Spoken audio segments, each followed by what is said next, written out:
Movie की शुरुआत में हम एक 10 साल की बच्ची को देखते हैं जिसका नाम सोफ़ी होता है। सोफ़ी एक अनाथ आश्रम में रहती है क्योंकि उसके मॉम डैड की डेथ हो चुकी होती है।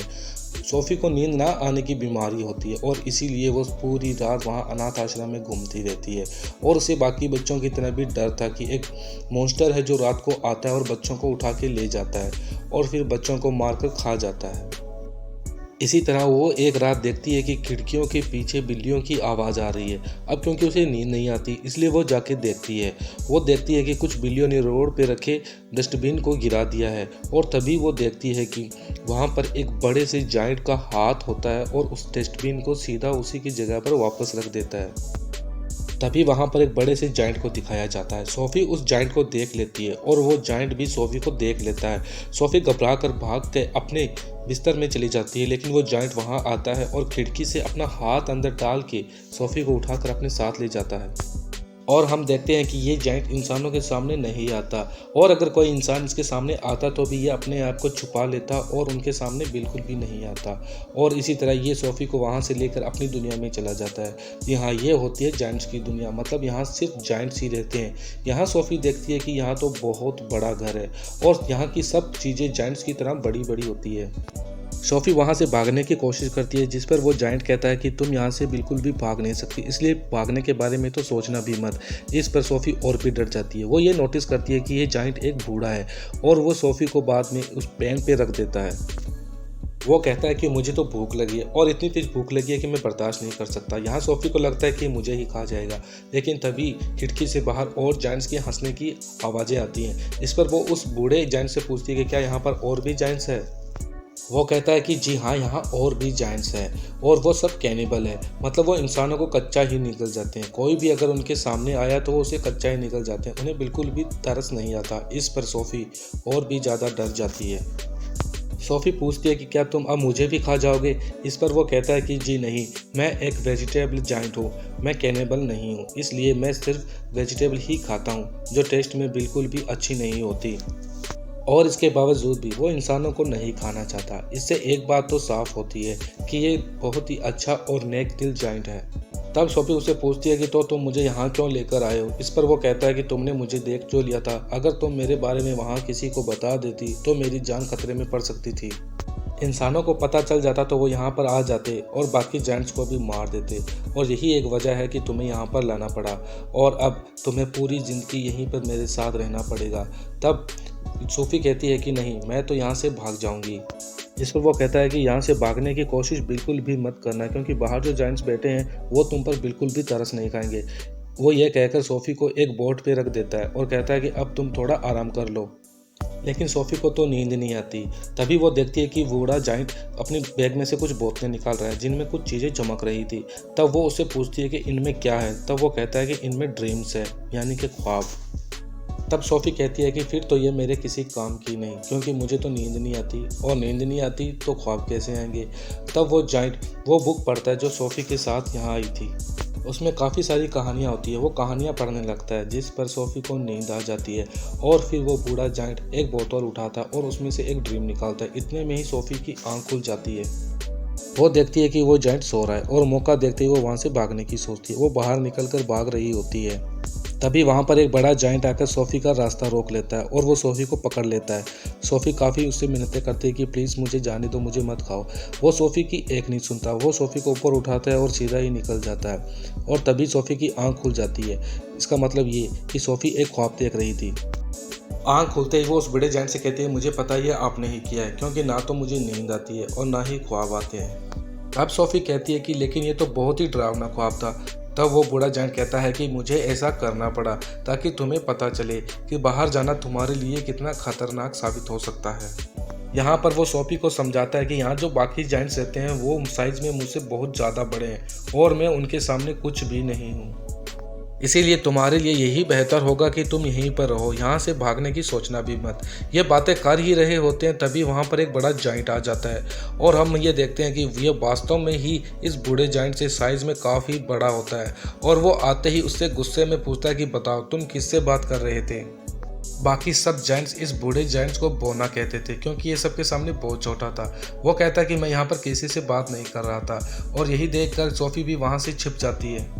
उस बड़े जायंट के हाथ में चोट लगी थी, इसीलिए वो उस बूढ़े जायंट के पास पट्टी करवाने आया था और वो कैनिबल था, इसलिए उसे यहाँ पर इंसान की खुशबू आ रही थी। वो पूरे घर की तलाशी लेने लगता है। तभी सोफी एक सब्जी के अंदर घुस जाती है जिसे वो बूढ़ा जायंट खाता था।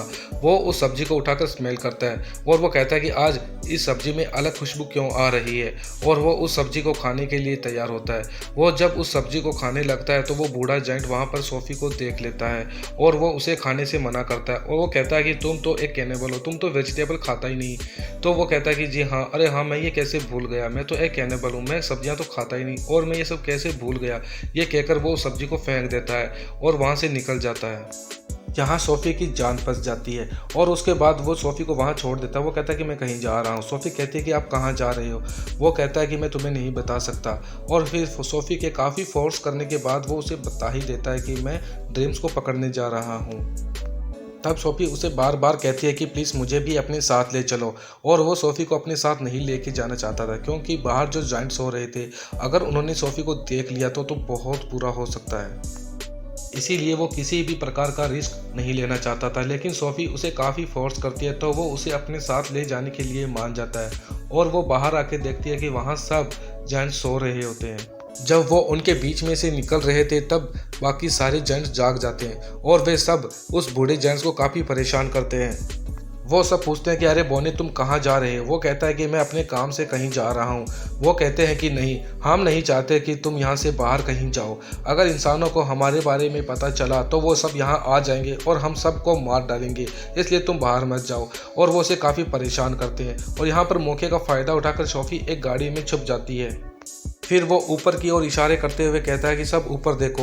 वो जब सब ऊपर देखते हैं तो वहाँ बादल छाए होते हैं बारिश के लिए, और तभी वहाँ बारिश होना शुरू हो जाती है। और ये सब पानी से डरते हैं क्योंकि इन्हें पानी से एलर्जी होती है, और ये सब जाके छुप जाते हैं। और इसी बात का फ़ायदा उठाकर सोफी और वो बूढ़ा जायंट वहाँ से निकल जाते हैं। वो एक पहाड़ पर चढ़ते हैं और चलते चलते वो बादलों से भी आगे चले जाते हैं। यहाँ सोफी कहती है कि यहाँ स्टार्स को देखने पर काफ़ी अच्छे लगते हैं। तब बूढ़ा जायंट कहता है कि मैं तो इनका म्यूजिक भी सुन सकता हूँ, यहाँ तक कि मैं दुनिया की हर कोई आवाज़ सुन सकता हूँ। चिड़ियों की आवाज़ सुन सकता हूँ, कीड़े मकोड़ों की आवाज़ सुन सकता हूँ, यहाँ तक कि इन ट्रीज़ की कहानियाँ भी सुन सकता हूँ। यहाँ पर सोफी कहती है कि मैं इन बातों को नहीं मानती, लेकिन वो बूढ़ा जायंट कहता है कि तुम्हें मानना पड़ेगा बेटा, क्योंकि यही सच है। और यहाँ वे चलते चलते एक तालाब के पास पहुँचते हैं जिसके अंदर एक काफ़ी खूबसूरत पेड़ होता है। यहाँ पर वो बूढ़ा जायंट पानी के अंदर कूद जाता है और सोफी भी उसके अंदर कूद जाती है और वो उस तालाब के दूसरे किनारे पर पहुँच जाते हैं। ये होती है ड्रीम्स की दुनिया। इस पेड़ से ड्रीम नीचे गिरते हैं और ये बूढ़ा जायंट उन ड्रीम्स को पकड़ने के लिए ही यहाँ आता है। यहाँ सोफी और वो बूढ़ा जायंट मिलकर काफ़ी सारे ड्रीम्स को पकड़ते हैं क्योंकि इनमें अच्छे और बुरे दोनों प्रकार के ड्रीम्स होते हैं। वे वहाँ काफ़ी सारे ड्रीम्स को पकड़ लेते हैं और वापस जाने लगते हैं। यहाँ पर वो बूढ़ा जायंट सोफी को अपनी दुख भरी कहानी सुनाता है कि वे सब उसे बोना कहते हैं, और वो उसे बताता है कि यहाँ पर मेरा एक दोस्त था जो मुझे बिग फ्रेंडली जायंट कहता था। तब सोफी कहती है कि मैं भी आपको आज से बिग फ्रेंडली जायंट ही कहूँगी, यानी BFG। इसके बाद वो शहर में जाते हैं जहाँ पर सभी अपने अपने घरों में सो रहे होते हैं। तब BFG सभी को अच्छे अच्छे ड्रीम्स देते हैं। यहाँ पर एक बात तो पता चलती है कि ये BFG काफ़ी अच्छे और नेक दिल जायंट होते हैं, जो कि ड्रीम्स की दुनिया से ड्रीम्स लाकर यहाँ लोगों को अच्छे अच्छे ड्रीम्स देता है। सोफी पूछती है कि क्या आपको इन ड्रीम्स के बारे में आपके पेरेंट्स ने बताया था। तब BFG जवाब देते हैं कि जायंट्स के पेरेंट्स नहीं होते। सोफी कहती है कि क्या मैं आपकी उम्र जान सकती हूँ। तब BFG जवाब देते हैं कि मेरी उम्र उतनी ही है जितनी उम्र इस दुनिया की है, यानी कि जब से ये दुनिया बनी है तब से हम यहाँ पर हैं और तब से हम इंसानों से छुप कर रहते हैं। जब वो वापस जा रहे होते हैं तब सोफी को याद आता है कि अरे मेरी ब्लैंकेट का है। असल में सोफी की ब्लैंकेट उसी जायंट्स की दुनिया में छूट गई थी। तब BFG काफ़ी चिंता में हो जाते हैं और वो कहते हैं कि अब मैं तुम्हें अपने साथ वापस वहाँ नहीं लेके जा सकता, क्योंकि अब तक वे जान चुके होते हैं कि यहाँ पर इंसान है।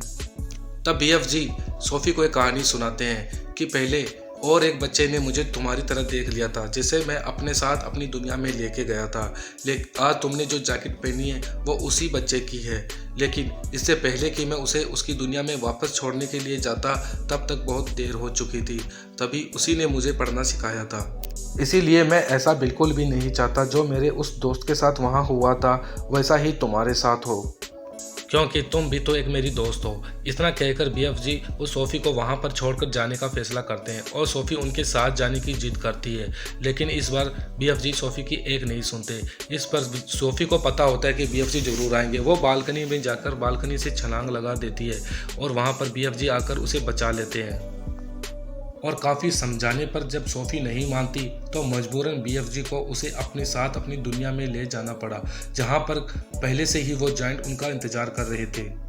क्योंकि वे सब जान चुके थे कि अब उस बूढ़े जायंट के पास कोई इंसान है, इसीलिए वो उनको डराकर उससे ये पूछ रहे थे कि वो इंसान कौन है और कहाँ है। उसके नहीं बताने पर वो उस ब्लैंकेट की खुशबू से पूरे घर में ढूंढते हैं और पूरे घर में ही तहस महस मचा देते हैं, सब कुछ सामान तोड़ देते हैं।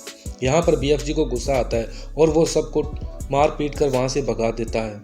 यहाँ सोफ़ी को दीवार पर एक फ़ोटो लगी हुई दिखती है जो एक प्रिंसेस की होती है। यहाँ सोफ़ी को एक आइडिया आता है और वो बीएफजी से कहती है कि आप प्रिंसेस के लिए एक ड्रीम बनाएं और उन्हें बताएं कि यहाँ पर जायंट्स की एक पूरी प्रजाति है जो इंसानों को और बच्चों को मारकर खा जाते हैं और इस ड्रीम में आपको मुझे भी शामिल करना होगा। ये सुनकर बीएफजी वैसा ही करते हैं। वो दौड़ कर जाते हैं और उनमें से अपना ड्रीम बनाने लगते हैं। वो सारे जायंट्स का एक ड्रीम बनाते हैं और उसी में साथ में सारे जितने भी बच्चे मिसिंग थे सबको ऐड कर देते हैं और फिर एक बड़ा सा ड्रीम बनाकर वो उस महारानी के घर के पास पहुंचते हैं। और जब वो प्रिंसेस वहाँ सो रही होती है तो वो उस ड्रीम को वहाँ डाल देते हैं और जब ये प्रिंसेस वो देख लेती है जो ये दिखाना चाहते थे और जब प्रिंसेस की आंख खुलती है तो वो काफ़ी डर जाती है और वो अपने वर्कर से कहती है कि मुझे एक बहुत ही डरावना सपना आया है कि काफ़ी सारे बच्चे मिसिंग हैं और उन्हें कों बड़े राक्षस खा रहे होते हैं। और यहाँ वो उनकी असिस्टेंट देखती है कि न्यूज़पेपर में भी बिल्कुल वैसी ही कहानी छपी है जो अभी महारानी ने बताई थी कि काफ़ी सारे बच्चे शहर से मिसिंग हो रहे हैं। और तभी महारानी जाकर अपनी विंडो से पर्दा हटाती है तो वो देखती है कि वहाँ पर सोफिया वैसे ही खड़ी है जैसा उसने सपने में देखा था और ये देखकर वो सब चौंक जाते हैं। असल में बीएफजी ने यह चीज़ भी सपने में डाली थी। तब सोफ़ी महारानी से प्रॉमिस लेती है और उन्हें कहती है कि आप वादा कीजिए कि आप बीएफजी को कोई नुकसान नहीं पहुंचाएंगी। और यहाँ पर बीएफजी महारानी के सामने आते हैं और सामने आकर बड़े तमीज़ से उनके सामने पेश होते हैं। महारानी भी अपना प्रॉमिस पूरा निभाती है और बीएफजी यहाँ आकर उनको उस ड्रीम के बारे में पूरी बात समझाते हैं। तब महारानी उन्हें खाने के लिए ऑफ़र करती है और वो सब मान जाते हैं। यहाँ पर जब खाने पर सब पहुँचते हैं तो बीएफजी उन्हें बताते हैं कि किस तरह वहाँ पर बड़े बड़े जायंट रहते हैं जो इंसानों को कच्चा निकल जाते हैं और यहाँ पर वे सब एक प्लान बनाते हैं उन्हें पकड़ने का। यहाँ पर महारानी बीएफजी की मदद करती है और वो अपने आर्मी को बुलाती है जहाँ पर जिसके कारण वो बीएफजी के पीछे पीछे जाके उस जायंट की दुनिया तक पहुँच सके। और जब वे वहाँ पहुँचते हैं तो वह वहाँ रुक जाते हैं क्योंकि यहाँ पर उनका ये प्लान था। यह सब यहाँ प्रॉपर प्लान के साथ आए थे और अपने प्लान के अकॉर्डिंग ही चल रहे थे। और इनका प्लान ये था कि बीएफजी उन सभी जायंट्स के लिए एक ड्रीम बनाएंगे जिसमें उनके लिए शर्मिंदगी और काफ़ी डरावनी चीज़ें होंगी। और बीएफजी लगभग वैसे ड्रीम बना ही लेते हैं और जैसे ही वो सब ड्रीम बना लेते हैं तो उन्हें याद आता है कि वो ड्रीम डालने वाली चीज़ तो मैं महल में ही छोड़ आया हूँ और बिना उस चीज़ के मैं ये ड्रीम्स वहाँ तक उनके पास कैसे पहुँचाऊँगा। इससे सोफ़ी को काफ़ी दुख होता है और वो अपनी जान की परवाह किए बगैर ही उस जार को उठाकर वहाँ पहुँच जाती है। अब इससे पहले कि उस जार को वो वहाँ पर तोड़े उन जायंट्स का एक लीडर जाग जाता है। वो जैसे ही सोफ़ी को पकड़ने की कोशिश करता है सोफ़ी वो जार को तोड़ देती है और सारे ड्रीम्स उनकी नींद में चले जाते हैं जो सब सो रहे होते हैं। और जैसे ही वो जागते हैं उन्हें बहुत पछतावा होता है उनके कर्मों पर जो उन्होंने किए हैं। लेकिन जो जायंट जाग रहा था उसे किसी प्रकार का कोई भी दुख और पछतावा नहीं हो रहा था और वो सोफ़ी पर अटैक कर देता है। लेकिन तभी वहाँ पर बीएफजी उसके सामने आ जाते हैं। लेकिन बीएफजी उनके सामने काफ़ी छोटा होता है। वो उसे अपने हाथ में उठाकर मारने की कोशिश करता है लेकिन तभी पीछे से प्रिंसेस की पूरी आर्मी आ जाती है और वो उन सभी जायंट्स को पकड़ लेते हैं और उन्हें उठाकर एक आइलैंड की तरफ ले जाते हैं। और जब आइलैंड की तरफ पहुंचते हैं तो वो उन्हें एक आइलैंड में डाल देते हैं जहां पर चारों तरफ पानी पानी पूरा समुद्र होता है और इन्हें पानी से एलर्जी होती है, इसीलिए अब ये इस जगह को छोड़कर नहीं जा सकते। और वो आर्मी वाले उनके लिए हरी सब्जियों के बीज भी वहाँ पर छोड़ के जाते हैं ताकि वे इन बीज को यहीं पर बोए अपनी खेती करें और अपना जीवन व्यतीत करें। और उन्हें अब हमेशा इसी सब्जी को खाना होगा जिसे वे नफरत करते हैं। इस बात का उन्हें बहुत दुख होता है और यहाँ पर सोफ़ी को दिखाया जाता है जो कि अब अनाथ आश्रम में नहीं बल्कि प्रिंसेस के साथ उनके महल में रहती है। वो रोज़ सुबह उठकर बीएफजी को गुड मॉर्निंग कहती है, उनसे बातें करते हैं क्योंकि बीएफजी ने बताया था कि वो छोटी से छोटी आवाज़ भी सुन सकते हैं। और ये मूवी यही खत्म होती है। वीडियो अच्छा लगा तो प्लीज़ लाइक और सब्सक्राइब करना। Thanks for watching.